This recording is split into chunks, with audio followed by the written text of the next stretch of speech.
여러분 안녕하십니까, 진성호입니다. 이준석 국민의힘 대표가 취임하면서 여야 간에도 소통의 분위기가 감지됐습니다. 어제 이준석 대표는 송영길 대표와 만났습니다. 그리고 덕담도 나눴습니다. 이준석이 송영길에게 식사 한번 대접하겠다고 하자 밥은 현역이 사는 것이다. 아무튼 그동안 극한 대치로 치닫던 여야 간의 소통의 분위기가 감지됐습니다. 아무리 힘들어도 대화는 해야 되는 겁니다. 자, 그런데 민주당 역시 본색을 숨기지 않았습니다. 자, 어제 협치를 말한 하루 만에 민주당 최고위원회에서 오늘 이준석 대표에게 병력 의혹을 제기한 최고위원이 있었습니다. 이준석 대표 열받은 것 같습니다. 자, 이준석 대표 여기에 대해서 본인의 입장문을 냈습니다. 자, 그런데 이걸 지켜보면 다 떠나서 병력 의혹이 있다면 그건 이준석 대표가 책임지면 될 것입니다. 그러나 이 병력 의혹이라는 것이 이미 10년 전에 한 차례 몰아닥쳤던 것이고 해결이 된 것으로 보입니다. 제가 볼 때는. 그런데 이걸 또다시 꺼내는 이유가 뭘까요? 이준석이 물론 여러 가지 부족한 점도 많습니다. 솔직히 불안정하고 지금 어떻게 이 엄중한 당대표직을 수행할 수 있을까 걱정하는 사람도 많습니다. 그러나 일로서 비판할 수도 있습니다. 그런데 이런 식으로 인신공격을 하루 만에 들어가는 민주당, 역시 민주당답습니다.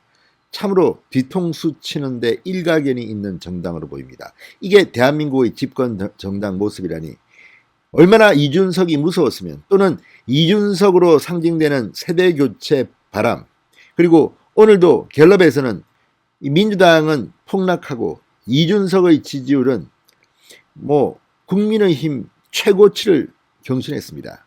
이러자 이제 인신공격에 들어간 것 같습니다. 지금 민주당 의원들은 당대표를 비판하기 시작했습니다. 지금 국민의힘이 송영길 대표의 과거 무슨 의혹들 지금 이야기합니까? 베트남에서 무슨 일이 있었고 정말 이루 말할 수 없는 의혹들이 있습니다. 그렇지만 지금 당대표가 된 사람에 대해서 특정한 일이 터질 때가 아니고 과거 10년 전, 20년 전 일을 이렇게 갑자기 느닷없이 꺼집어내는 것이 맞는 것인지, 아무튼 민주당의 수준이 민낯이 드러났습니다. 진성호의 융단 폭격 시작합니다. 더불어민주당을 융단 폭격합니다. 방송에 앞서 아직 진성호 방송의 구독자가 아니신 분들은 붉은색 구독 버튼 눌러주십시오. 더 좋은 방송으로 보답하겠습니다. 오늘 김용민 최고위원이 민주당 최고위원회의에서 이런 발언을 했습니다. 이준석 대표는 이제 공적 질문에 답해야 한다. 산업기능요원으로 복무 중 자격이 없는 국가사업에 참여했다는 의혹은 합리적 근거가 있어 보인다.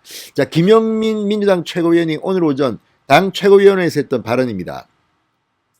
김 최고위원은 이준석이 2010년 산업기능요원 복무 중 지식경제부 연수생에 지원한 사실을 언급하며 해당 선발 공고에는 공고일 현재 대학교 대학원에 재학 중인 사람만 지원할 수 있게 되어 있었다. 지원 자격도 안 되는 사람이 허위로 지원해 장학금까지 받았다면 업무방해를 넘어 사기죄까지 성립될 것이다. 이렇게 주장했습니다. 당시 이준석은 하버드대를 졸업한 상태였습니다. 자, 이 말을 듣고 이준석 기가 막히다는 듯이 페이스북에 입장문을 올렸습니다. 10년 전에 끝난 이야기다. 지원 당시 병무청과 정보통신산업진흥원에 문의해서 다 확인하고 지원했다. 졸업생으로 명기해서 합격했다. 그리고 연수를 받았고 휴가와 외출 처리도 정확히 했다고 밝혔습니다. 자, 이준석 대표는 이어서 10년 전 병무청에서도 아무 문제 없다고 했고 강용석 당시 의원이 고발을 해서 검찰에서도 다시 들여다봤지만 문제가 없다던 사안이다. 송영길 대표와 협치를 논하고 오자마자 이런 일을 최고위원이라는 분이 벌이면 참 민망하다. 이렇게 말했습니다. 어떻게든 이준석의 흠집을 내려는 시도로 읽힙니다. 그러나 하더라도 이런 식으로 태클을 거는 것은 좀 곤란하지 않겠습니까? 자, 송영길 민주당 대표, 이준석 대표 어제 오후 5시쯤 민주당 대표회의실에서 만나서 협치를 약속했습니다. 자, 이렇게 협치하자 해놓고 뒤통수 빵 때린 겁니다. 자, 송영길 대표는 어제 이런 말을 했습니다. 여야정 협의체의 내용을 내실 있게 만들어서 함께 힘을 모았으면 좋겠다. 이준석 대표는 여야 협치 모델 구축에 방점을 찍고 서로 노력하자 이렇게 화답했습니다. 이런 분위기가 바로 다음날 아침 최고위원회의에서 최고위원이 깨버린 겁니다.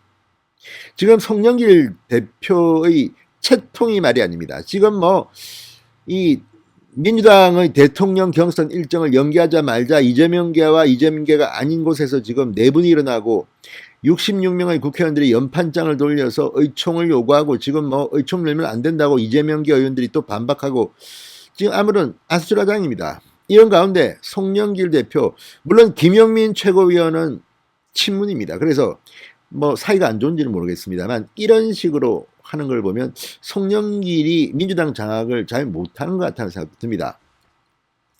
자, 어쨌든 이런 장면을 지켜보는 국민들은 어떤 생각을 하겠습니까? 손을 맞잡고 완전히 거의 폴드 인사 비슷하게 했던 두 사람 하루도 채 지나지 않아서 이런 일이 벌어졌습니다. 자, 민주당 지도부는 이준석 대표를 지금 맹비난하고 있습니다. 오늘 열린 최고위원 회의에서도 이 김 최고위원 말고 다른 친문 성향 최고위원들도 이준석을 깠습니다. 강병원 최고위원, 기울어진 운동장을 외면하는 것이 능력주의인가? 김영배 최고위원, 첫 번째 당직 인선이 정말로 국민의힘이 추구하는 변화에 적합한 것인지 걱정된다. 이거 사무총장, 정책위 의장, 한기호, 김도 두 의원을 깐 것 같습니다. 아무튼 이걸 보면 지금 이들은 최소한 민주주의를 하자는 최소한의 원칙, 태도, 에티켓도 없는 게 아닌가 생각이 듭니다. 자, 중앙일보를 통해서 민주당의 한 의원은 아무리 최고위원마다 고유의 발언권이 있다고는 하지만 당대표가 협치를 말한 바로 다음날 인터넷에 나온 내용만을 보고 설익은 의혹을 제기하는 게 과연 옳은지 의문이다. 자, 송영길 대표는 최고위원회의 첫 발언에서 이준석 대표의 만남을 언급했습니다. 여야가 서로 말꼬리 잡고 싸우는 정치가 아니라 실질적으로 국민을 위해 봉사하는 정치로 변화될 수 있게 되기를 간절히 바란다. 민주당 최고위원들은 송영길 대표를 엿먹이기로 작정한 모양입니다. 아니면 이준석에 대한 설익은 이런 의혹 제기로 민주당이 개망신당하게 만든 이유는 뭘까요? 그만큼 지금 민주당은 난파선이 돼가고 있는 것 같습니다. 진성호의 융단 폭격이었습니다. 여러분 감사합니다.